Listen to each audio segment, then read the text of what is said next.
Imagine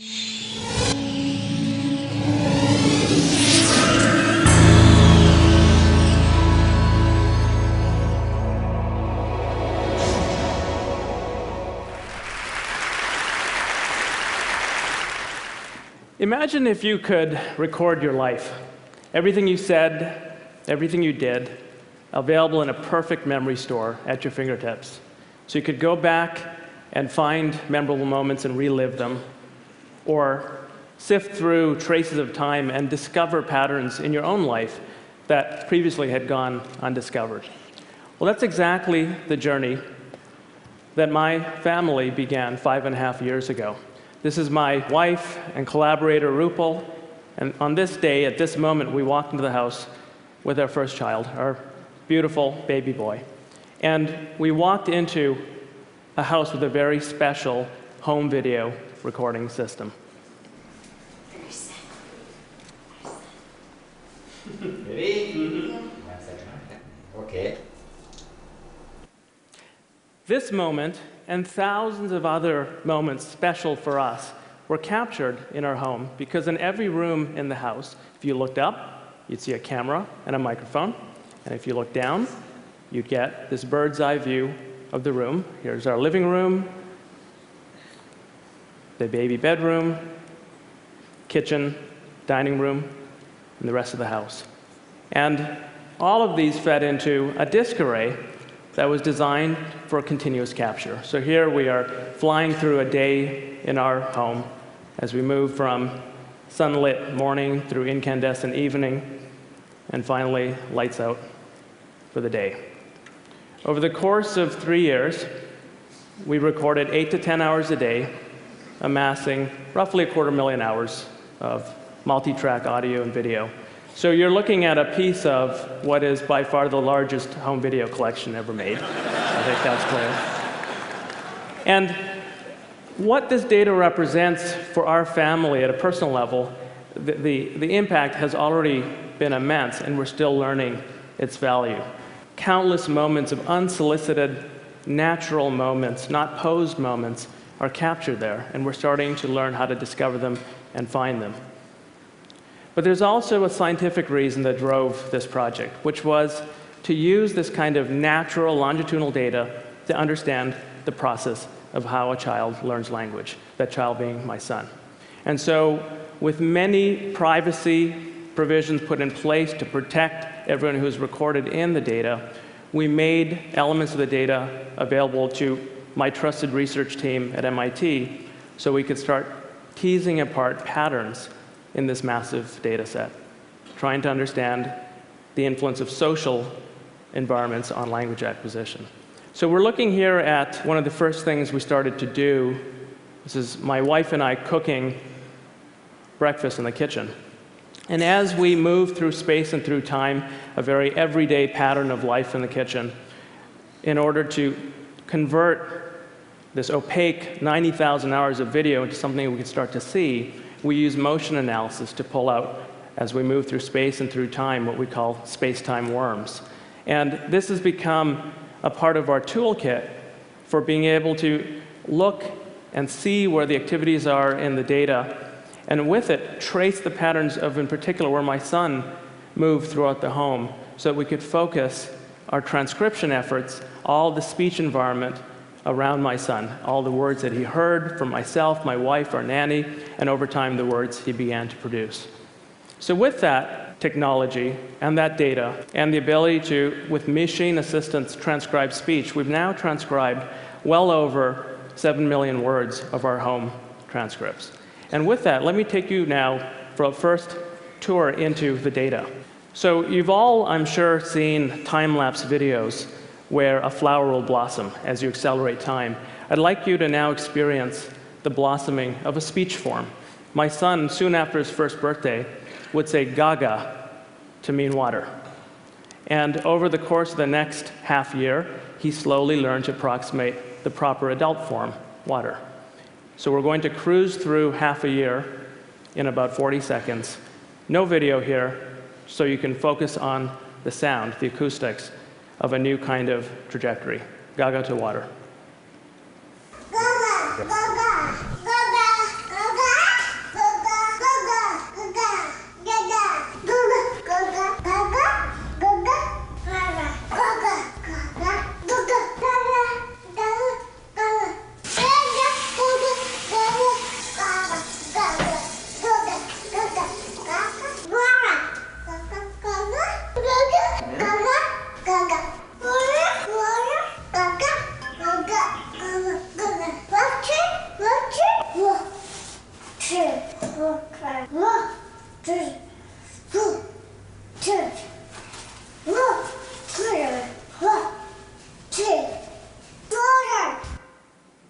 He sure nailed it, didn't he?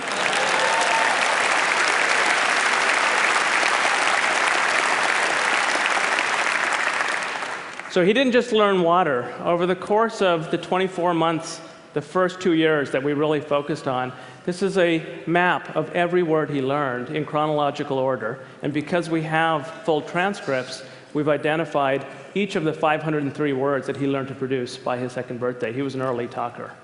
And so we started to analyze why. Why were certain words born before others? This is one of the first results that came out of our study a little over a year ago that really surprised us. The way to interpret this apparently simple graph is on the vertical is an indication of how complex caregiver utterances are based on the length of utterances. And the vertical axis is time. And all of the data we aligned based on the following idea. Every time my son would learn a word, we would trace back and look at all of the language he heard that contained that word. And we would plot the relative length of the utterances. And what we found was this curious phenomena that caregiver speech would systematically dip to a minimum, making language as simple as possible, and then slowly ascend back up in complexity. And the amazing thing was that that bounce, that dip, lined up almost precisely with when each word was born, word after word, systematically.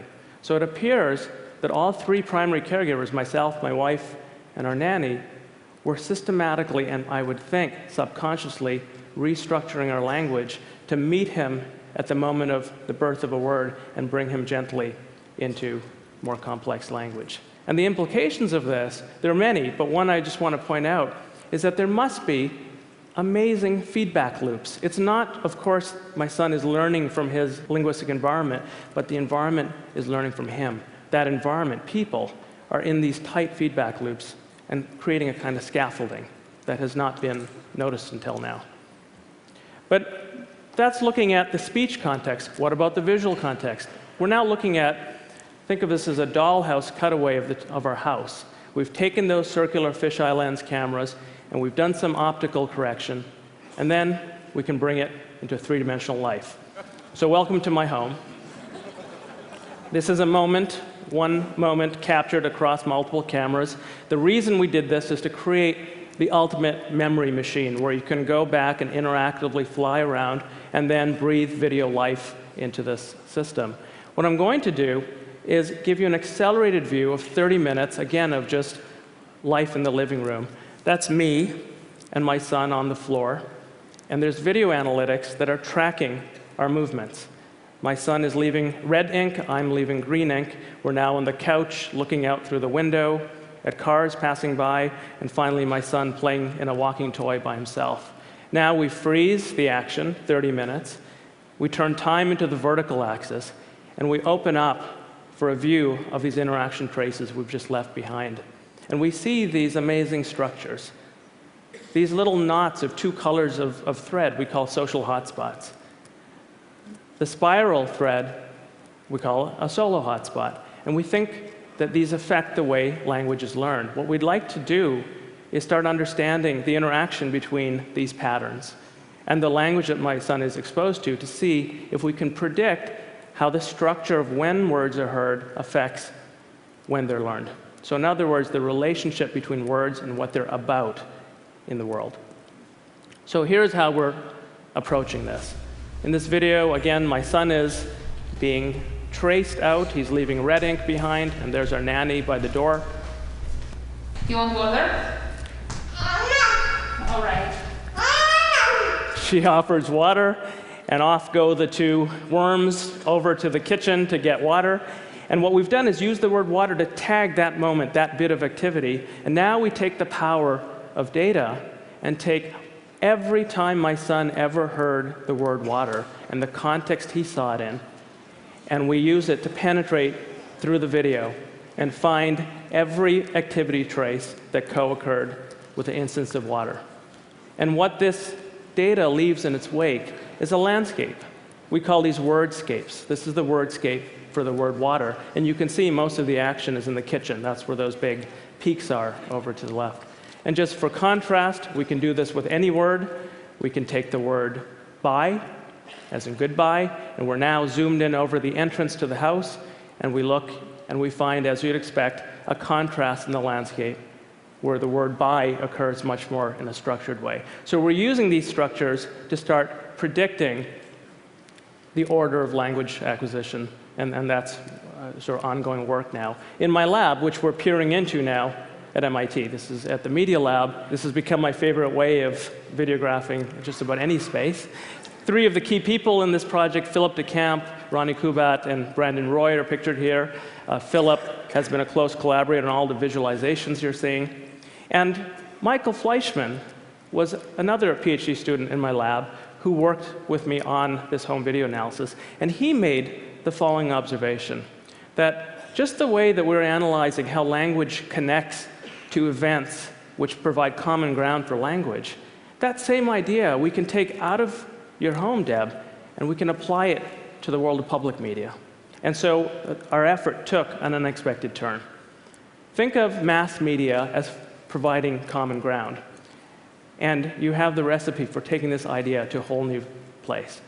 We've started analyzing television content using the same principles, analyzing event structure of a TV signal, episodes of shows, commercials, all of the components that make up the event structure. And we're now, with satellite dishes, pulling in and analyzing a good part of all the TV being watched in the United States. And you don't have to now go and instrument living rooms with microphones to get people's conversations. You just tune into publicly available social media feeds. So we're pulling in about 3 billion comments a month. And then the magic happens. You have the event structure, the common ground that the words are about coming out of the television feeds. You've got the conversations that are about those topics. And through semantic analysis, and this is actually real data you're looking at from our processing, each yellow line is showing a link being made between a comment in the wild and a piece of event structure coming out of the television signal.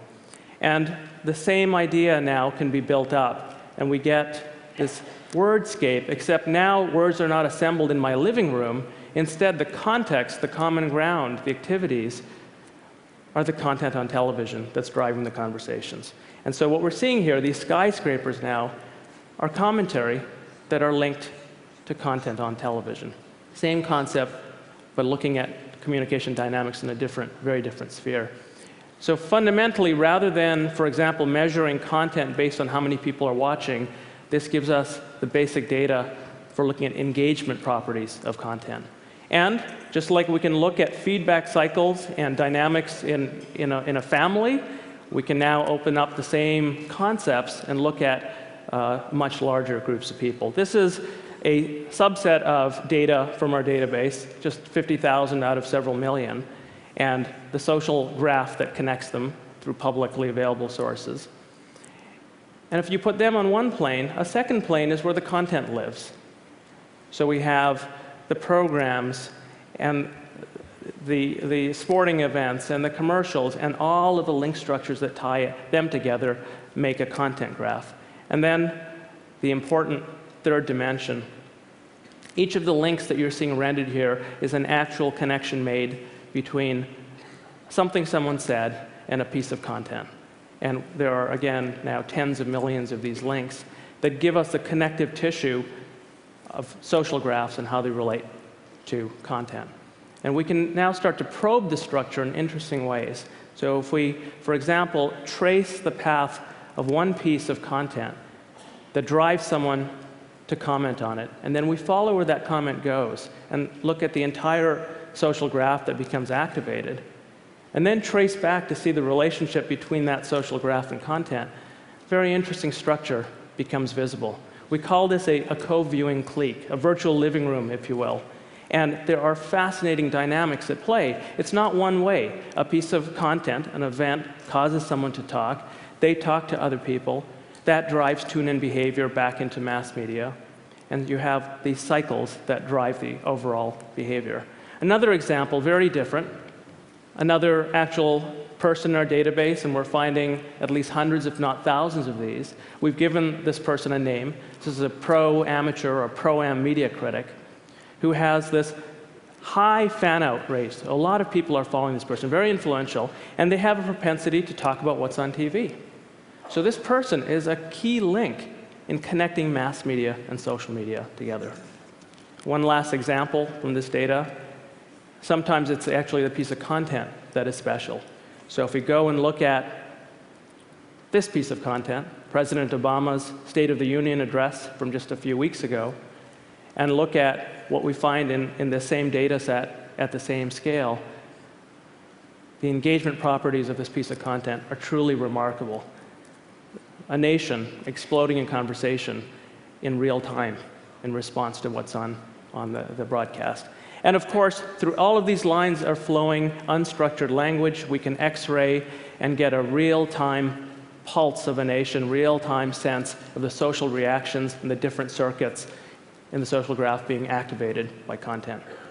So to summarize, the idea is this. As our world becomes increasingly instrumented, and we have the capabilities to collect and connect the dots between what people are saying and the context they're saying it in, what's emerging is an ability to see new social structures and dynamics that have previously not been seen. It's like building a microscope or a telescope and revealing new structures about our own behavior around communication.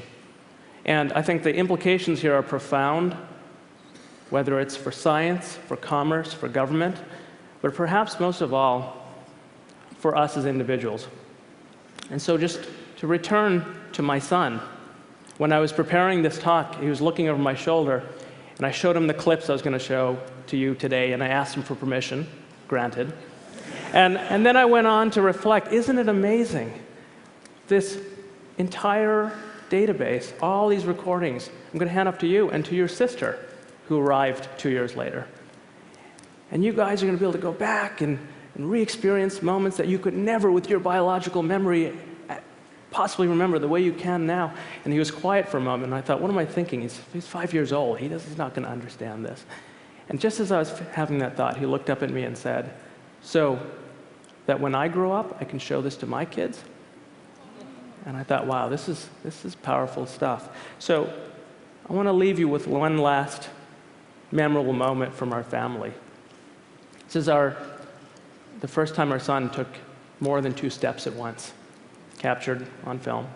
And I really want you to focus on something as I take you through. It's a cluttered environment, it's natural life. My mother's in the kitchen cooking, and of all places in the hallway, I realize he's about to do it, about to take more than 2 steps. And so you hear me encouraging him, realizing what's happening, and then the magic happens. Listen very carefully. About 3 steps in, he realizes something magic is happening. And the most amazing feedback loop of all kicks in, and he takes a breath in, and he whispers, wow. And instinctively, I echo back the same. And so let's fly back in time to that memorable moment.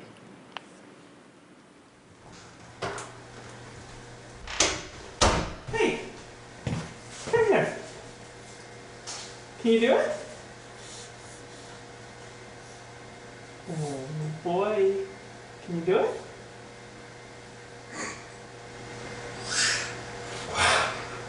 Now he's walking.